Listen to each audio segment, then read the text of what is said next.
Welcome to Retail Therapy, where we give therapy to retailers. I'm Crystal Vilkaitis, and this is a special segment that we do on Rooted in Retail.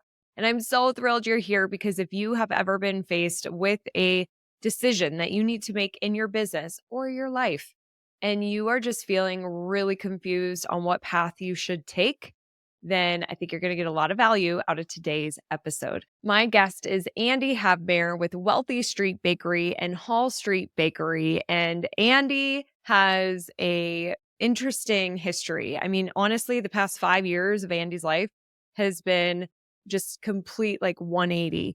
And he talks about this in the show, how it's like he's just been on this rocket ship. And you're going to hear about this rocket ship in today's episode. And right now he has a decision to make and he's struggling with that decision. And I don't know about you, but being a business owner, I have definitely been in this place before. I can really relate to Andy where you're really struggling between what you want to do and what you think you should do or what other people think you should do, and really trying to understand, am I right? Do I want this? Don't I want this? Am I listening to other people? Am I listening to myself? Like, just the confusion where we have such a hard time really understanding what is it that I truly want. And I love the exercise that Rhonda takes Andy through to help him get clarity. And oh my gosh, he gets clarity in the matter of like 3 or 4 minutes. It's pretty cool to see. But as always, there's a lot of great tools here and questions to ask yourself and a lot of great things you're going to learn. I just love these sessions. And so if you are loving them too, please let me know because we are beta testing this. And I want to hear if you're getting value hearing other people's challenges and hearing their therapy session. So if you are, please leave a review or share in our Facebook group. It's an open Facebook group for Rooted in Retail, or you can also email me, crystal@crystalmediaco.com. All right, let's dive into today's episode. Andy, Rhonda, welcome to Rooted in Retail. You're both here for our very special segment called Retail Therapy, where we give therapy to retailers. And I'm very excited for this conversation today. Before we dive in, I just want to say that we are not actual therapists, but we play one on TV, like Rhonda likes to say. And so if you do need additional support, of course, contact somebody within your network, but we just want to give disclaimer. Now, before we dive in, Andy, welcome to the show. Will you tell us a little bit about you and your business? Yeah, thank you. Thank you for having me. Yeah, my name is Andy Havemeier. I own and operate 2 bakery restaurants here in Grand Rapids, Michigan. We've been around for 20 plus years. And yeah, I took over as owner about 15 months ago. And before that, I was GM of both locations for the previous 4 years previous to that. It's been a wild ride. Yeah, it has. And it sounds like we'll get into some of that too.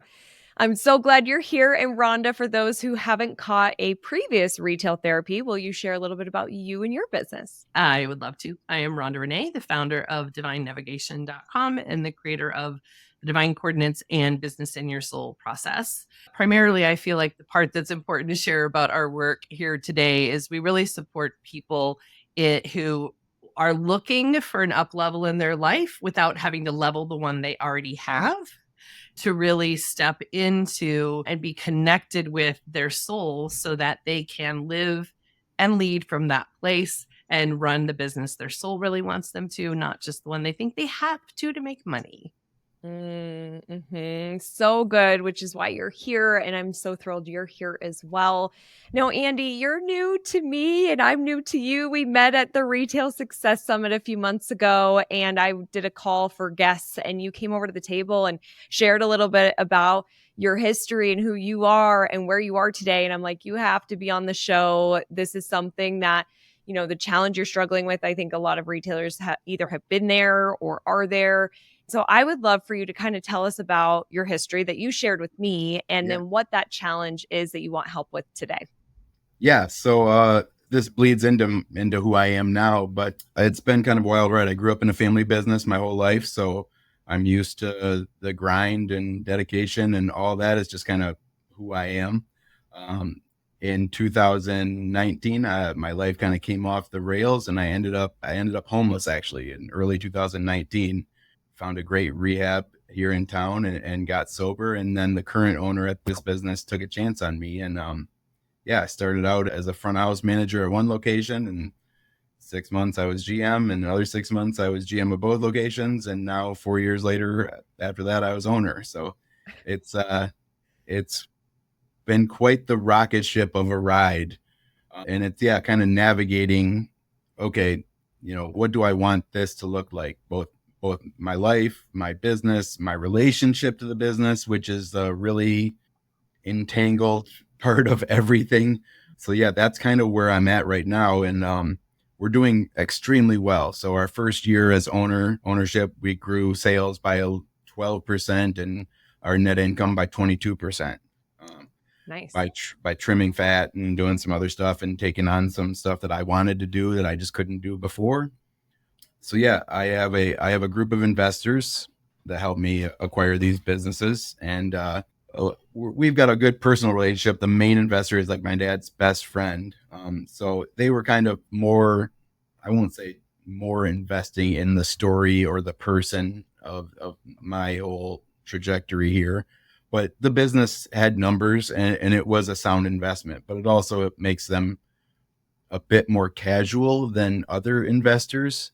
So it kind of leaves me in like this middle ground of, how hard do I want to push still, or like, there's nobody like telling me, oh, you have to take this opportunity or whatever. It might be easier then, rather than me being like, I'm kind of finally getting to a place where I feel like I'm not grinding all the time and it's feeling pretty good. So the crux of my main issue that I brought, we have a whole gluten-free section here, and we ship it all across the country through Gordon Food Service. And we recently had an opportunity where a private equity firm reached out to us, and they were interested in taking that whole thing to the next level.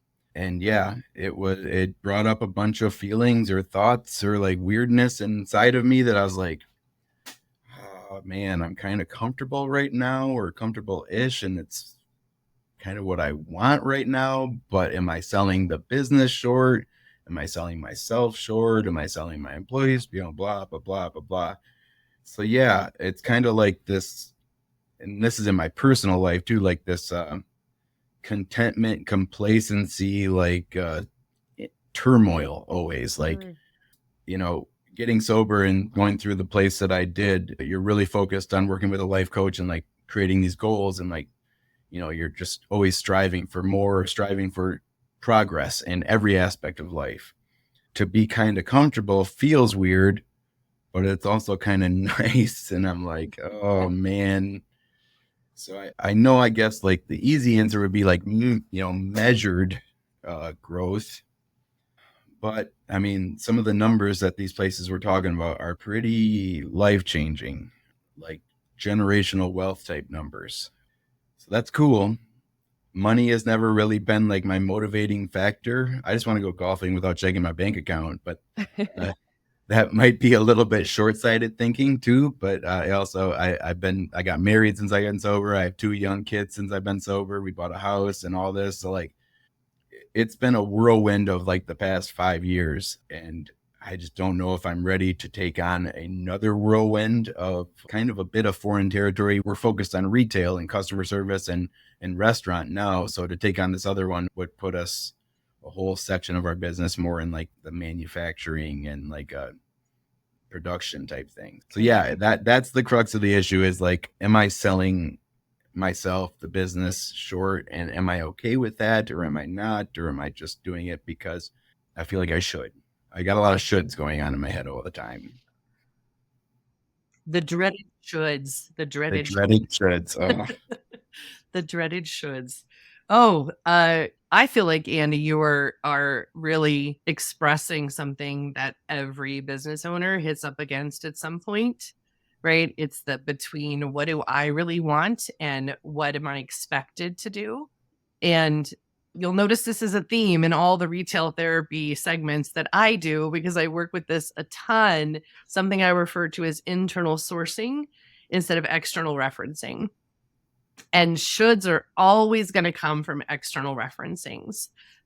I'm supposed to, other people do it like this. This is what's expected of me. This is the obvious next step. But they all live outside of you. So the first question that always comes up for me in these types of situations, that is actually one of the hardest questions to answer for most people.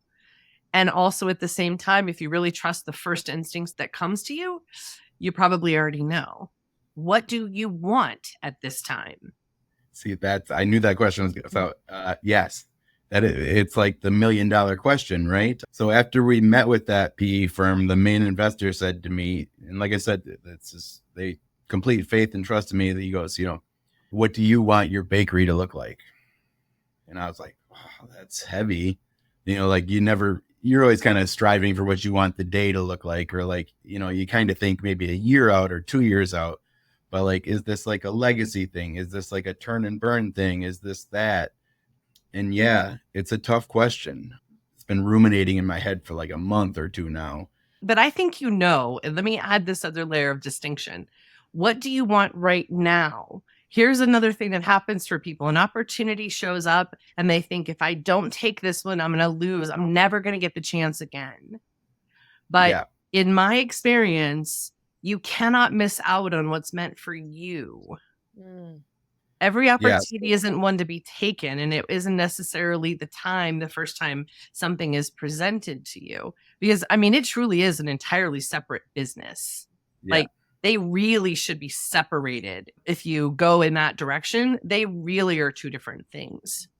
For the first year, I didn't really hire anybody to replace me, and the investors and like any consultants or whatever people in my life. It was like, you need to get yourself there, to get yourself the space to be working on the business, not in the business. I'm like, yeah, I get it. Right. So I finally do that, or I'm trending that way, at least we'll call it, the past couple months, and I'm loving it, because it is awkward for me. I'm used to just being in the thick of it and like in the suck of it most days, where you're just like handling, anything from we're out of paper towel to the whole POS is down, so to pull back was weird for me. And I was like, what am I going to do with my day? And now that I'm doing it, these opportunities are coming up, or I'm following through, or I'm doing my due diligence on these things. So I'm seeing the benefits of that everybody had said to me for forever, but I'm becoming more comfortable with this. In general, I kind of want my relationship, or the way the business is going right now, to be kind of the way it is. It's been pretty magical, life-changing for the past like month, 5 weeks now, that like I'm not freaking out all the time. And I realizing that I personally don't need to handle every single issue, or I tend to try to make everybody's day perfect, but in retail or service or anything like that, that's just not reality. So yeah, in general, I kind of like this space that I'm in right now, and the business is still growing. So that's the thing, I don't want to be like a slave to my like perspective, because coming from homelessness to like, if you'd have told me 5 years ago that I'm making the money that I'm making now, or the potential to make more and all this, and have investments and all this, I would have, said you were crazy. But I don't want that, like, look how far I've come, to limit me on how far I can go too, Mm-hmm. That's a really great awareness. So I want you to sit with that before you say anything else, because sometimes we say these really powerful things and then we move on and we miss what we just said. See, I like that statement, or I feel it and I can see it in my head sometimes, but I also don't want to use it as like an excuse to like allow myself to be complacent. See, I go back to the complacency then. Like, I feel like if I'm not growing, complacent rather than being content. There's like contentment is like, I don't even know why I say that, because I don't know that I'm really ever feeling that. I feel like they're the same word almost. Yeah. Like, content is being complacent. And so if they weren't the same word, what might contentment mean? Right. What does that look like? Or am I is that what this last month has been? And I'm just not acknowledging that's what it is. Well, another thing that feels relevant, and you let me know how far to go with this piece, because I'm by far not an expert in recovery, but my brother has been in recovery for over 20 years from a methamphetamine addiction. So I have some life experience, and both of my grandfathers were alcoholics. So there can be in recovery, the dance of trying to be okay with that contentment. I mean, I totally understand why it comes up for you, because there's the other side of addiction is also drama and kind of some chaos and right. And of course, none of this is ever to tell you what to do, right? Like this is your decision. This is just being in the inquiry and the exploration with you. What I'm sensing, and my body is responding to it. What I'm sensing is this desire for a stability in the place that you are right now before you introduce another layer and another level. It doesn't mean if you say no, it doesn't mean you're saying no forever. It's just a not right now. So in essence, it's not a no. It might just be a not right now. And because of my understanding and awareness, the first thing that I would always ask is, what's the thing that supports your recovery the most? So, yeah, like with recovery, it's made me very black or white, because either you're sober or you're not sober. Either you're progressing or you're regressing. Like, so that's the way my brain currently thinks. So yeah, trying to find that middle ground or gray ground, or like, it's okay right now and be fine with that is where I'm struggling in life and in everything. So my wife she's also sober, but she's like a real go-getter too. So we just like jam pack our lives full of shenanigans all the time. And then 2 kids, 2 and under. And in the last year, we took over the 2 bakeries, bought a house, have 2 kids under 2, and like 2 other major life things in a year. So like we're just used to this like but grind. Some of that's habit, right? Some of that's habit, and some of it comes from, kind of the cycle of addiction. These things can come along with it. And it's useful. It can be very useful to move a focus of that into something productive.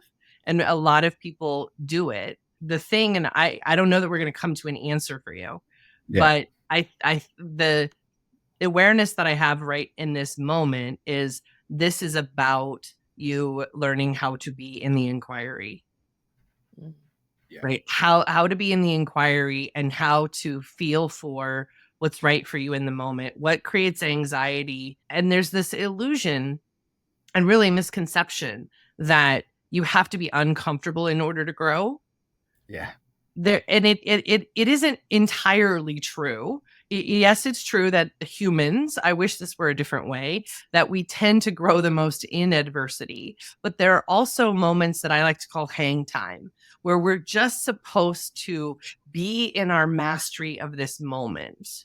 When we're supposed to be able to relax for a minute and go, look what I've done. And like, oh, there's so much emotion that comes up with that. Like, look what I've done. Take a minute to really receive all of that for yourself. The other part that plays into all of this is ego. I've always been what I called it a confident person, but most of the times looking back, it was probably just arrogance. My dad called me the most confident homeless person he's ever met. That was 5 years ago. So like, that's like the best backhanded compliment or more true statement of all time. So I do have trouble. Like there's moments like that I recognize all this crazy stuff that's happened, but in my head, I've like always felt like I should be here still. And like, when I see these challenges come up, I'm like, I could figure it out. I could do it. But then once I get into it, then I'm like, this is intense. And I don't know that I would wish that I didn't do it, but I would miss this, like I said, this last month of, half serenity or half contentment or whatever I want to call it. I would miss this.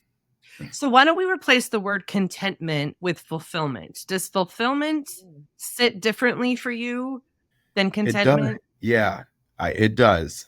Because whether it's right or wrong, contentment feels complacent or feels lazy or feels whatever. Fulfillment means like something achieved or like, okay, I can take that. Yeah. And like you get to have that, you have it.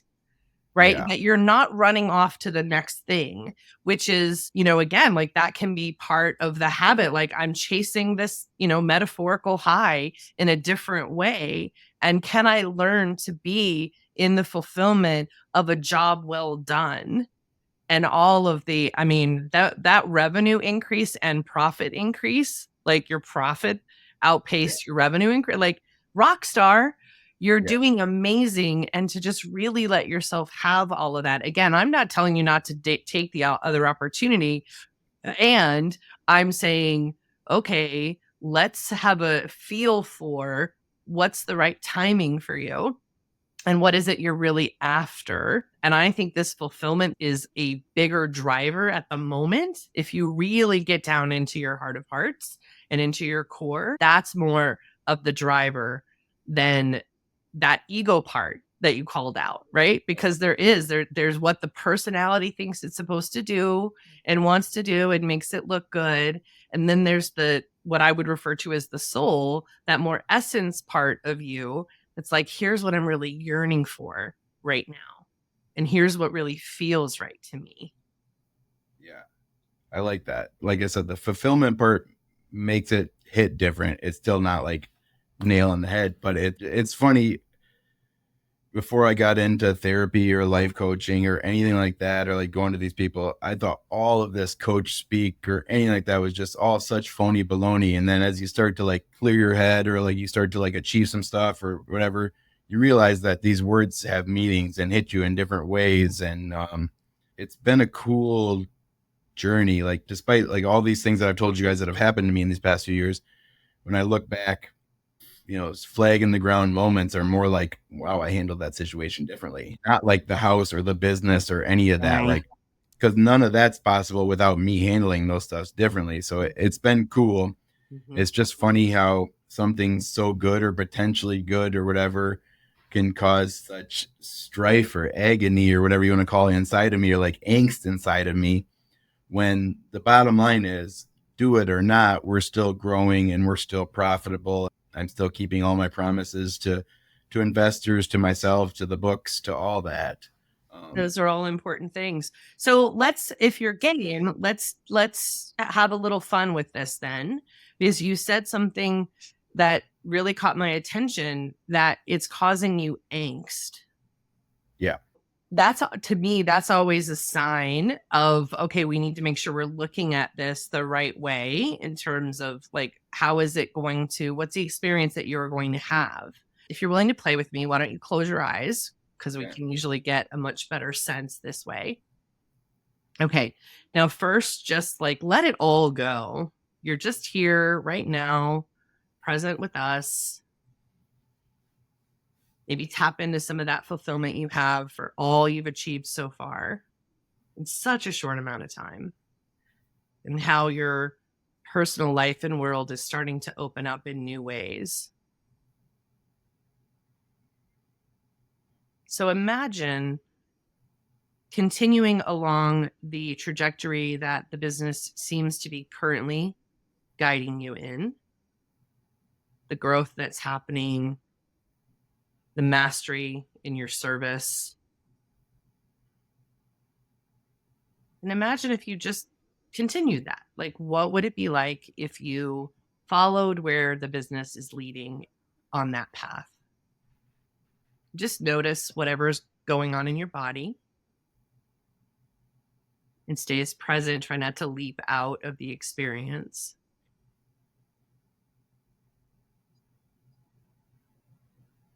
And then when you're ready, you don't have to leave that too soon, but when you're ready, you can just leave that aside for now. We always can go back to it. Kind of clear your space again. Nice state change shift there. Anybody who's only listening, Andy moved his body, which is always a good thing to do. Now imagine taking the success that you've created to this point and jumping into this next adventure. Imagine what gifts and challenges that might bring, and paying attention to whatever is coming up in your body, what sensations are happening, and what it feels like life would be like. And check in on that level of fulfillment. Is it there? Can you tap into it in this version of reality? Because whichever way you go, we want to hold on to that part. So just be present for however much longer to get a sense of what that experience might be like. Take your time when you're ready. Yeah. No, it was two pretty vastly different feelings. The thought that kept going through my head in the first part of just kind of continuing as is was, I feel like this is enough. Mhm. Like, I feel like this is like, if it's just me and I take away what I think the investors want or what I think the shoulds, that's a really good life. Like I said, that's an amount of money that I never thought I would make. My family's happy. I'm more present. And then when on the flip side, when we were thinking of those other things or the other opportunities, or at least jumping in on that level that they're suggesting, like, my heart was even beating faster. Like, it's just, Yeah. I don't feel like an opportunity like this. I feel like it should be exciting and not like scary. I mean, it's scary. Maybe not scary is the right word. It should be exciting, and I should be excited for an opportunity like that rather than thinking of like how sucky it's going to be. Yeah. Yep. I think that's like the clear example of like the answer, damn near. Like, if I go into it thinking it's going to kind of be sucky and then it is sucky, then I'll be bitching about it being sucky. If I'm excited and it's sucky, then like the excitement powers you through that, right? Or gets you through it, or like, you're like invested or you're loving it. But if I'm already kind of like whining about it or like Yeah. set up, if it's kind of set in the hole and then things go crappy too, like, Well, that's why I said you already know your answer. You did already know your answer. And that piece of this is enough is something that us as humans struggle with. And the world, especially, capitalism in our society has set it up to be what I call the I'm not enough, it's not enough, it'll never be enough mantra that we live by. And the biggest, biggest, biggest gift we can give ourselves is to know that we are enough and we have enough and it is enough. And there might be a moment when you are ready to open up for more, and that'll be enough too. But that feeling of enoughness is what 99.9% of the world is missing. And you have it now.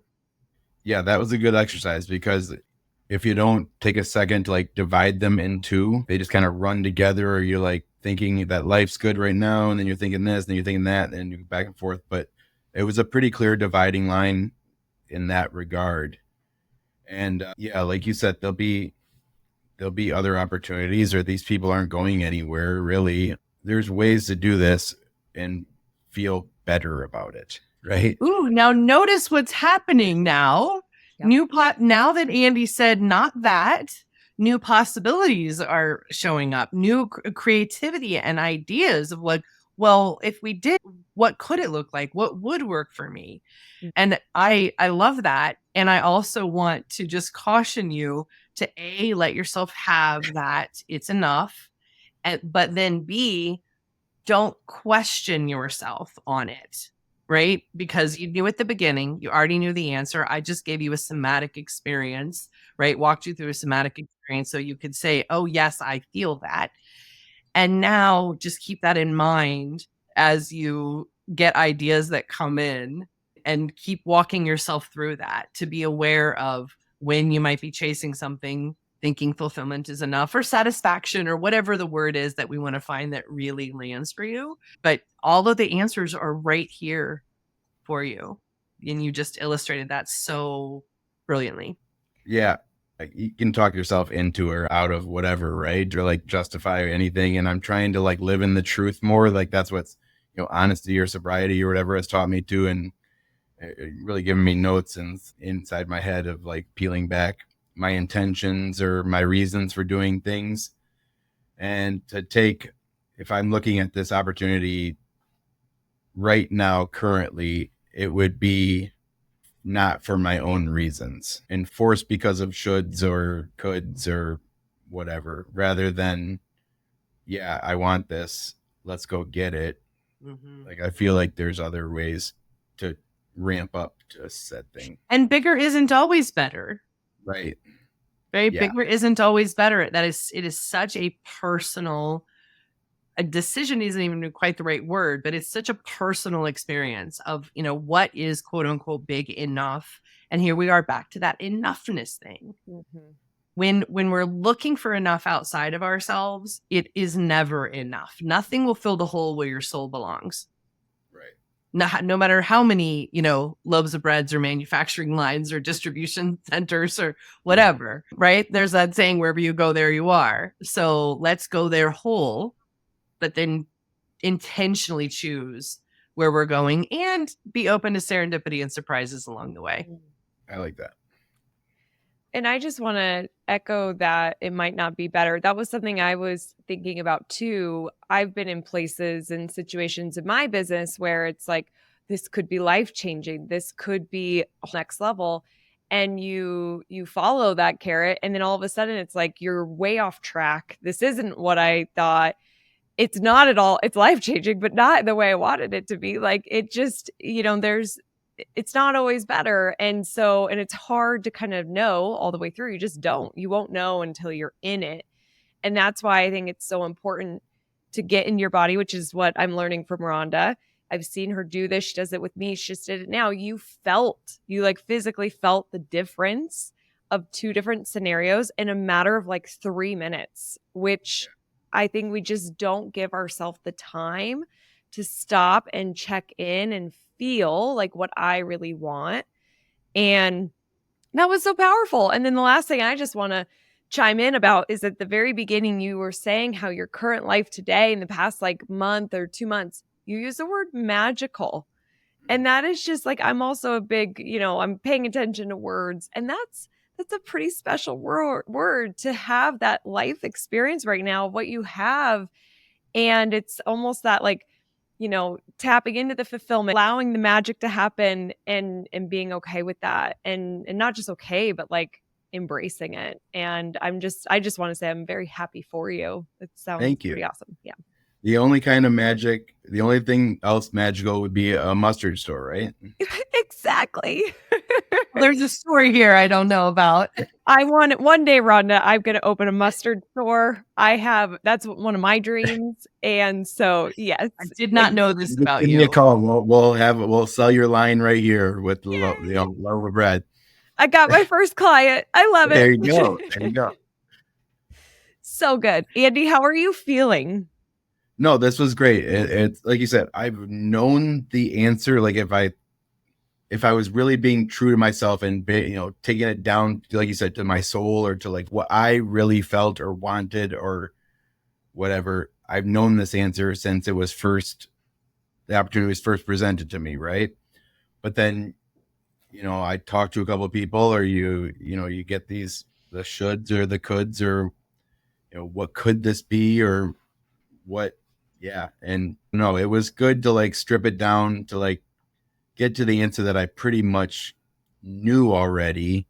And now we can build from here, right? Like I said, like you said, now I'm to a place where, okay, we don't need to go 0 to 100. What gets us up to 25 miles an hour first? That's trending in the points that that PE firm made. There's room to grow and there's opportunities. What's something that I want to take on, not that I feel like I should take on? Yeah, I'm going to offer one more distinction here because you just like served it up on a platter for me. The distinction between opportunity and possibility that I make. So opportunity makes sense, right? Like all the facts and figures add up. But when you feel into it energetically, there tends to be a wall. There's like an edge to it where it'll start to expand, but then it stops. Maybe it's that resistance, maybe it's anxiety. It's telling you, okay, something's not quite right. When it's truly a possibility for you, there won't be an edge, right? Okay, The expansion like will just continue as you feel into it. And you're like, oh, okay. And go that way. Yeah, I Because like there's that. plenty of opportunities. We should have picked up most of them. Yeah, that's absolutely perfect. That is literally exactly what I was, feeling there. Because you get ramped up with the excitement or like a possibility, but then at a certain point of the like 4 sentences in or whatever of the excitement, I'd be like, oh, but that's going to be this much work or a whole new layer of stuff that we don't know about. Or whereas, the other way I can navigate it better. And yeah, the You'll have the excitement. internal combustion Yeah, comes sure. along Yeah, possibility. I like that. That's so good. It's so good. And I just want to say too, like for anybody listening, these are tools, right? It's like we worked on a challenge today. And I think one of the harder parts is remembering that we have these tools, because it's like you get so caught up in business and we move so fast and the mind is so powerful that we forget. I know how I can actually find this within myself. And often, I will go and ask everybody else what I should do, but they don't have the right answers. Like, it's really what I should be doing. And we have these tools. So I hope, Andy, that you'll use these in the future, because of course, more and more things like this will absolutely come up for you based on who you are and the success you're having. You're going to see a lot of great opportunities, and it's about, how does that feel? Yeah. Well, no, Awesome. thank you so much, you guys. This has been amazing. Super good. Good. This has been really good. I am just really inspired by you, Andy. You're doing such incredible things. And I just want to thank you for being open today and playing full out with us. And one thing that we do here on Retail Therapy at the end, a little impromptu, is ask our guest if you have one piece of advice for our listeners based on what we talked about today. It's a bit old school, but nothing trumps hard work. It can't be your only solution, which it has been in my past, and I'm learning how to fix that. I just do what I say and say what I do, and I make it clear, and then hard work, and the next opportunity comes along, you're ready to attack that. You never know what conversation with anybody is an opportunity. So I just try to take advantage of each opportunity throughout the day, because you never know what it's going to lead to. You never know what it's going to lead to. Next thing you know, you're on a podcast with Crystal. I love it. It's so true. And I so agree, rolling up your sleeves and getting in there and taking action. Like, that's when we learn too. And that's when we can really find that next step forward. And so thank you. That was great advice, Andy. Rhonda, any final thoughts before we sign off here?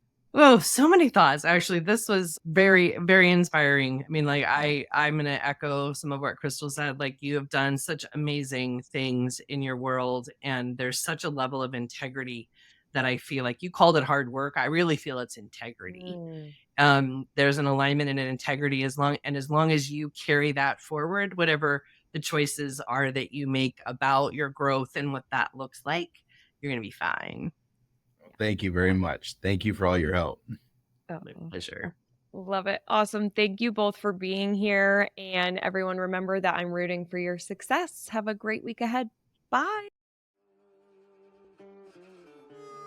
Thank you so much for being here. It means the world to me. Don't forget to join the Rise and Shine newsletter, which is social media news you need to know, sent via email every Monday morning.